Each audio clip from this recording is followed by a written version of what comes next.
overnight tomorrow night into Thursday morning, overnight Friday night, that's round 2, into Saturday morning. So what's the impact? About 70% of us or so will see showers and thunderstorms. We will have some small hail, we'll have some gusty winds, that's all a possibility. And in addition to that, there are thunderstorms. We're going to have some lightning, we're going to have some thunder, right?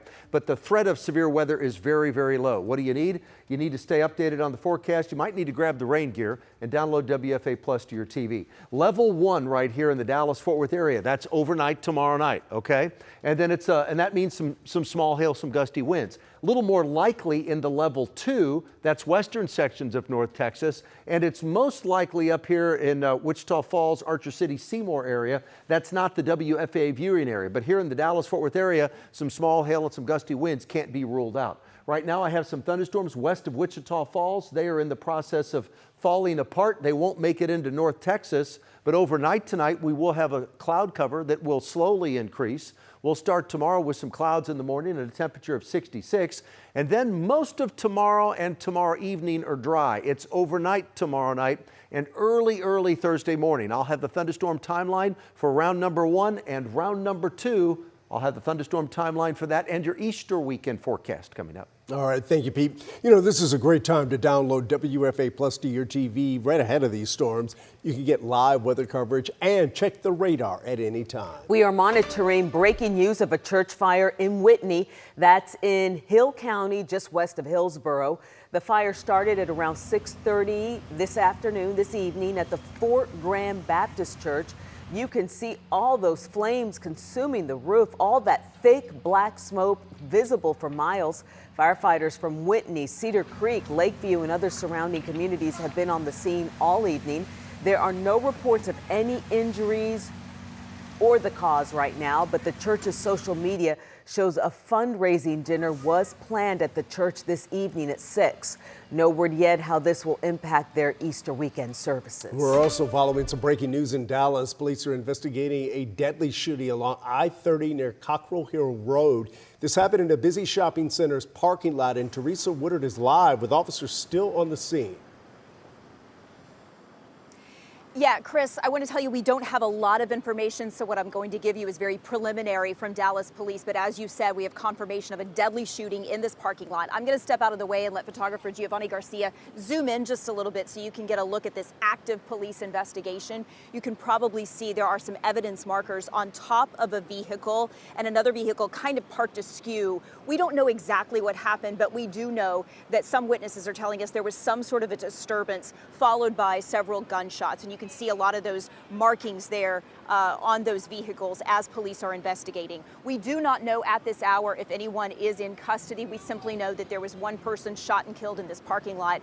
This is a very busy shopping center. The investigation is centered in front of a Ross Dress for Less and an eyeglass store, and then there's a Michael's right here close to where I'm standing. Anybody who's ever driven on I-30 and passes through Cockrell Hill, you know this area. There's a Lowe's, there's several restaurants. So very busy area, and this happened at a very busy time of night. It was just before, or just rather after 7:30 tonight. That's about all that Dallas police have confirmed for us right now. We'll keep you updated through the evening. Chris, Cynthia, back to you. All right, thank you, Teresa, and you can expect to get some more updates tomorrow morning on Daybreak. A new era is underway tonight in Fort Worth ISD. The new state-appointed Board of Managers just held its first meeting. As Adriana De Alba reports, they heard from parents and the former board president. It was a high-stakes first meeting. Fort Worth ISD parents meeting the new state-appointed board for the very first time.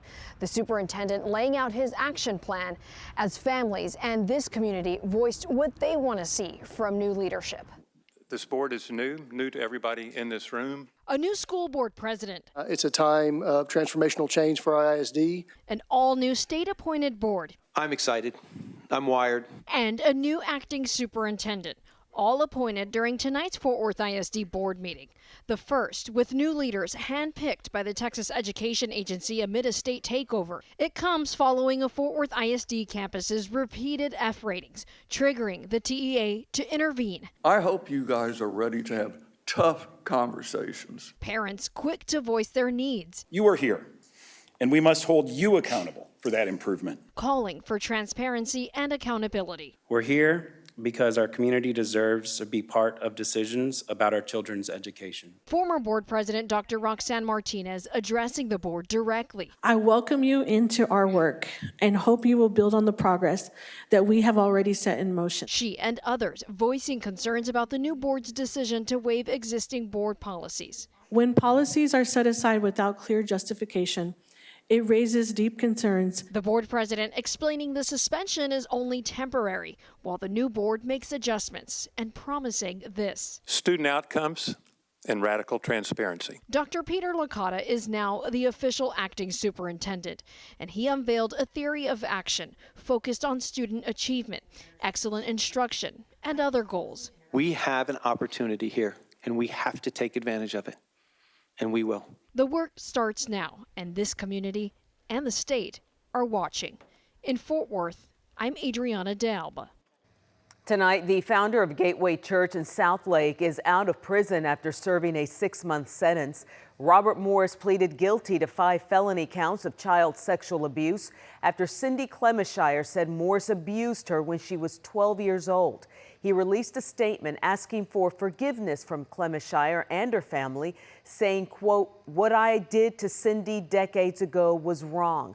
There is no other word for it, and there is no excuse for it. I am deeply sorry."